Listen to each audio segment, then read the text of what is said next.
A Torre di Quartesolo l'inchiesta sulla morte di Diana Cannevarolo prende una direzione sempre più netta. Non una caduta, ma un'aggressione.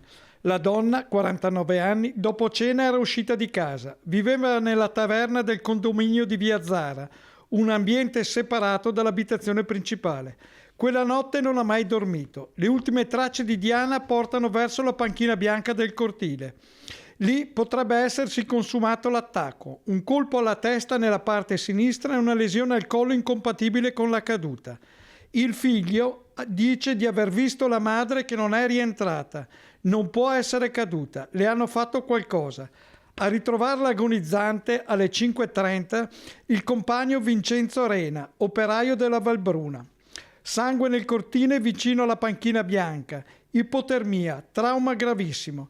L'autopsia conferma, i segni non sono compatibili con un impatto dall'alto, né una caduta. Il legale della famiglia, Cesare Dalmaso, è netto. Diana è stata sorpresa all'esterno e colpita. Non sappiamo con cosa, ma è stata colpita. La squadra mobile ora sta ricostruendo gli ultimi movimenti della donna. L'uscita serale, i minuti sulla panchina, i telefoni, le telecamere. La procura procede per omicidio contro ignoti. Un enigma che ora è una certezza. Quella notte qualcuno che parlava veneto e che un testimone ha sentito ha incontrato Diana, e non per caso.